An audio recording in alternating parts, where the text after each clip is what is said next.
Hey there, groovy people! It's that time of the week again. It's Wednesday, the day that I arbitrarily chose to be the due date for everything. All my comic updates, my video update. I had to do something that I would easily remember because oh, I dropped something.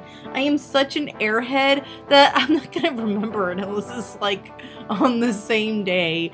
No, I would remember it, but it makes it easier, you know? But anyway, this is the Q&A video for February at the $10 level on my Patreon.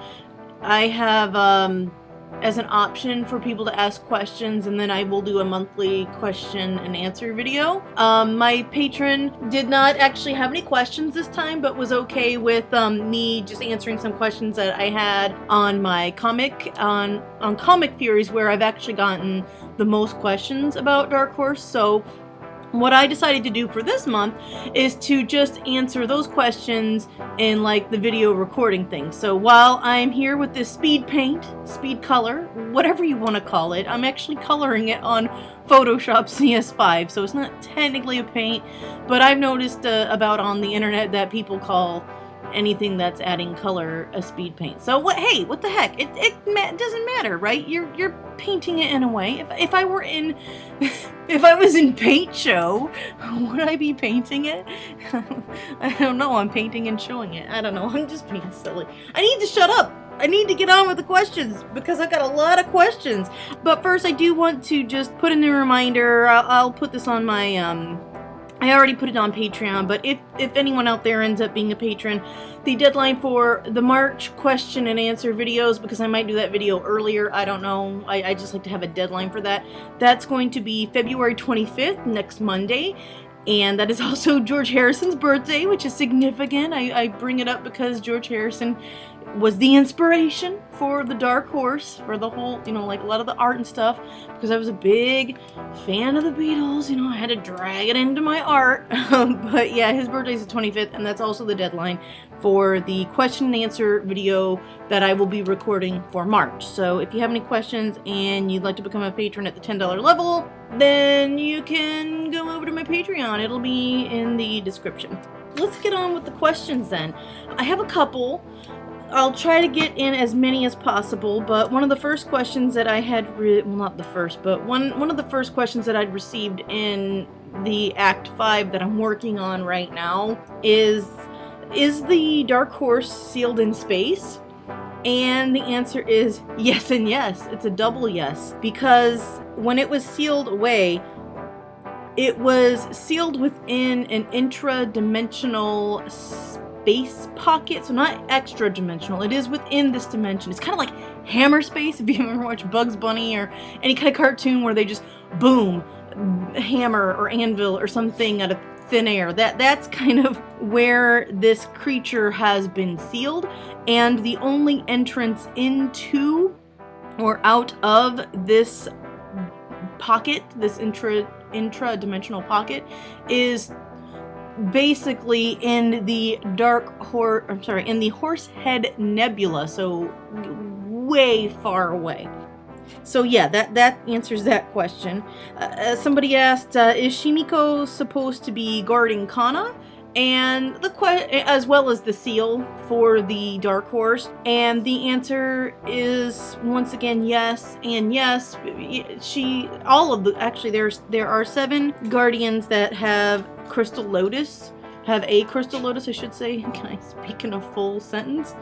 At the time that this is taking place, all those other warriors have gone missing and are not only presumed, it's almost certain that they are dead. Shimiko is the only one who has survived over the millennia, because she is very, very, very old. Something happened to kill those other warriors, and so new warriors had to be born. So the warriors, they are supposed to not just protect Kana and protect the seal, they're supposed to protect each other also. It's not like Kana is the only one that's important here because she's going to be the queen. That fact is immaterial. In fact, the only reason why she ends up being queen at all is because she was chosen to be the, well, you won't see it. Yeah, it's not really a spoiler. We all know that Kana is going to have a crystal lotus, so we haven't seen it materialize yet, but yeah, she's got one. The only reason why she ends up being queen is because she was able to tap into that power prior to, well, becoming the queen. So that's the only reason why she was special at all during the time of the war and everything. So it's not so much that everybody's got to defend Kana, it's that they're supposed to defend each other so that they can defend the seal, if that makes sense. And it's understandable that that could be confusing because a lot of the story hasn't even really come up yet. It will be something that's evident by the time you end the series, or even before you end the series. Once the warriors start kind of emerging from the woodwork, so to speak.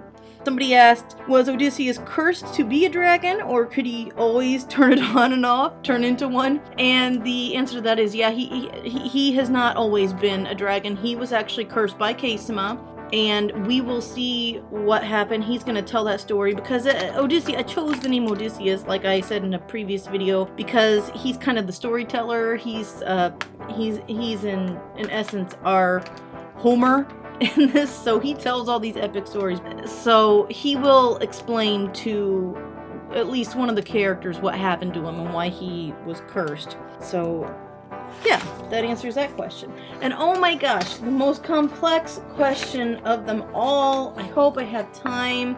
I have a slew of questions regarding time travel. So someone had asked, how had they come from the future, and do they know what is going to happen, and that it involves beating up schoolgirls in the park, which I just love the phrasing of that question.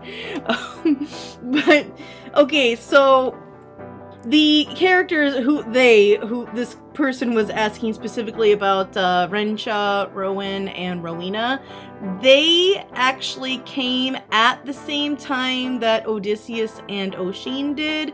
Odysseus had not, we will see what happened again in the future. It's going to be in that same time when we find the same act or at least series of acts, where we find out what happened to Odysseus and why he's so desperate to kill Kana.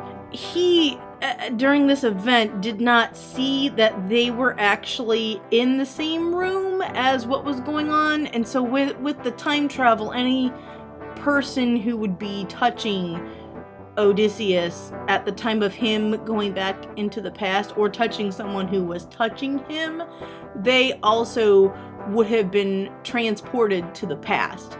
So they didn't come on their own. They actually were in contact with Odysseus. And did they know about the schoolgirls in the park? No, they didn't know what he was doing. They were there trying to take advantage of a bit of chaos that was going on, and they wanted to kill Caesima and Odysseus because, as you will find out, Odysseus has kind of, to the rebellion, they did not realize that he had not turned sides, and that he absolutely despises Caesima. They think that he's like her lapdog in the future. So they were there trying to get rid of both of them. And I don't think that will spoil too terribly much, especially since in the revamp I'm making it very clear. Well, even in Act 5, you can tell they want to kill Odysseus because they think that he sided with Caesima. So that answers that question. I actually don't have any time for the rest of the questions. There's some good questions about time travel, but since this wasn't from a patron, I will save it. If I don't get any questions for next month, I will go ahead and just save this for March's Q&A video. So I hope you guys enjoyed this. I do want to thank you for watching this video or listening to this video or whatever you're doing to have this on. If you like it and want to see more, subscribe and all that stuff. I don't know why everyone's so embarrassed to say subscribe and thumbs up and all that. I mean, It's not like you're asking for somebody's firstborn child as a sacrifice. So yeah, sacrifice your finger and thumb up the video, please, if you like it. And, you know, if you want to see more videos, you know, hit the bell button thing so that, you know, you get notified and you're dropped down. And on your cell phone, because I don't know how to turn that off on my cell phone. I don't do anything with my phone. I hate my phone. And I get these messages, oh, you've got a new video from blah, blah, blah, blah, blah. And I'm like, dude, I love that, but I don't need to be watching videos on my phone because I'm an old curmudgeon. Curmudgeon is the word of Wednesday. Thank you guys. Fare you well and keep on trucking.